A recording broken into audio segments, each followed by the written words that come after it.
लेते हैं नजर एक बाजार की चाल पर फटाफट, जहां पर नीचे से लगभग 150 अंक सुधरता हुआ दिखाई दे रहा है बाजार। हालांकि अभी भी लेवल्स हम देख रहे हैं 22,870 के आसपास ही दिखाई दे रहे हैं।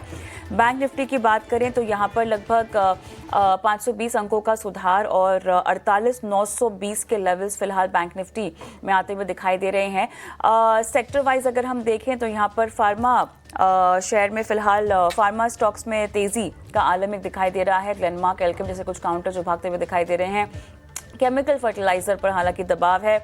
फैक्ट, आरसीएफ जैसे कुछ काउंटर्स है जो टूटते हुए दिखाई दे रहे हैं। रियलिटी की बात करें, यहाँ पर दबाव है। गोदरेज प्रॉपर्टीज में गिरावट है और ऐसे में बाजार की मार्केट पर अगर आप देखें तो 570 डिक्लाइंस है और 2059 माफ कीजिएगा 589 एडवांसेस हैं और 2059 यहाँ पर डिक्लाइंस फिलहाल दिखाई दे रहे हैं।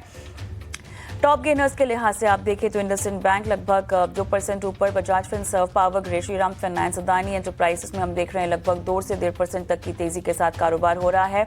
एमएनएम यहाँ पे 4.5% नीचे, एक्सिस बैंक लगभग 1.5%, Wipro, Bharti Airtel, ICICI bank, BEL में लगभग 1.25 से 1.5% की कमजोरी के साथ आज के सत्र में फिलहाल कारोबार होता हुआ दिखाई दे रहा है। मिड डे मार्केट एक्शन भी हम यहाँ पर समझेंगे। हमारे सहयोगी रविंद्र हमारे साथ जुड़े हुए हैं जो सेक्टर वाइज बताएंगे किस तरह का माहौल है। Ravindra, mid day market action हम कैसे अब फिलहाल पैन आउट होता हुआ देख रहे हैं? देखिए, हफ्ते का पहला कारोबारी दिन जहां पर हमें निफ्टी सेंसेक्स में थोड़ी सी रिकवरी आती हुई दिखाई दे रही है। ब्रॉडर मार्केट्स में अगर आप देखें तो मिड कैप लगभग 270 अंक अभी भी नीचे हमें दिखाई दे रहा है। इंडेक्स के लिहाज से स्मॉल कैप इंडेक्स भी अगर आप देखें तो यहाँ पर हमें मामूली गिरावट लेकिन आधे % की कमजोरी स्मॉल कैप इंडेक्स में भी दिखाई दे रही है। फार्मा ऐसा एक सेक्टर है जो गेनर के रूप में फिलहाल उभरता हुआ दिखाई दे रहा है। Ravindra, mid day market action की क्या हाईलाइट्स है, बताइएगा। जी, तो सबसे पहले हम शुरुआत करेंगे निफ्टी से, जहाँ पर निफ्टी में जो है डे स्लो से अच्छी खासी रिकवरी देखने को मिल रही है। करीब 100 पॉइंट से ज़्यादा की रिकवरी देखने को मिल रही है और अपने 22,800 मार्क के ऊपर जो है निफ्टी ट्रेड कर रहा है, लेकिन अभी भी जो है अपने लाल निशान पर ट्रेड कर रहा है।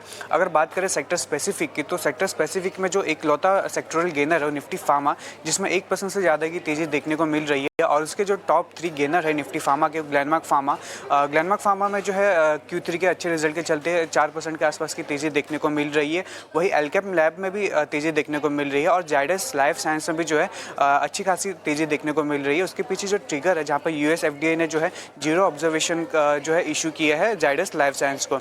अगर बात करें सेक्टोरल लूजर्स की, तो सेक्टोरल लूजर्स में जो है निफ्टी रियल्टी, जहाँ पर निफ्टी रियल्टी में 1% से ज़्यादा की जो है गिरावट देखने को मिल रही है और ये निफ्टी रियल्टी इंडेक्स जो अपने 1 ईयर लो पर ट्रेड कर रहा है। अगर बात करें उसके लूजर्स की, तो उसके जो टॉप 3 लूजर्स हैं महिंद्रा लाइफ स्पेस, रेमंड और गोदरेज प्रॉपर्टीज़। अब बात करें स्टॉक स्पेसिफिक की, तो स्टॉक स्पेसिफिक में बात करें वॉल्यूम वर्जर्स की, यानी किन स्टॉक्स में ज़्यादा वॉल्यूम देखने को मिल रहा है, तो उसमें जो पहला है जीएसके फार्मा, जहाँ पर Q3 के अच्छे रिजल्ट के चलते जीएसके फार्मा में जो है 18% से ज़्यादा की तेज़ी देखने को मिल रही है। वहीं ABFRL में भी तेज़ी देखने को मिल रही है 2 से 3% की, एक इनलाइन सेट ऑफ Q3 के नंबर के चलते। और पीबी फिनटेक में जो है भारी गिरावट देखने को मिल रही है। अगर बात करें टॉप डिलीवरी वाले स्टॉक्स में, तो इसमें जो है HDFC बैंक, ICICI और यूनाइटेड स्पिरिट्स। चलिए रविंद्र, धन्यवाद, आपने मिड डे मार्केट एक्शन के तमाम हाइलाइट्स हमें बताइए और एक मैनेजमेंट से बात भी करेंगे, लेकिन उससे पहले चलिए एक बार हीट मैप पे हम डाल लेते हैं नज़र, देख लेते हैं कहां पर किस तरह का एक्शन है। Bajaj Finserv, Asian paints, Nestle India जैसे कुछ काउंटर्स हैं जहां पे हम देख रहे हैं लगभग यहां पर तेजी का आलम 1.5 से 2% के आसपास का। अगर आप थोड़ा सा यहां पर बैंकिंग काउंटर्स में देखें तो SBI काफ़ी फ्लैट, लेकिन HDFC जैसे कुछ काउंटर्स हैं जहां पर हमें दिखाई दे रहा है कि 1.5% की तेज़ी फिलहाल दिखाई दे रही है। आयशर मोटर्स, टाटा मोटर्स में भी हम देख रहे हैं लगभग 1.5% की तेज़ी के साथ कारोबार हो रहा है। FMCG के कुछ काउंटर्स यहाँ पर जैसे कि ब्रिटानिया हम देख रहे हैं काफ़ी फ्लैट लेकिन लाल निशान में। IT पैक आप देखिए, TCS यहाँ पर हमें, विप्रो भी कमज़ोर दिखाई दे रहा है, लगभग 1.5% नीचे है। इन्फोसिस भी 1% नीचे है। लगातार IT पैक आज कमज़ोरी के शिकार में है। विस्तार से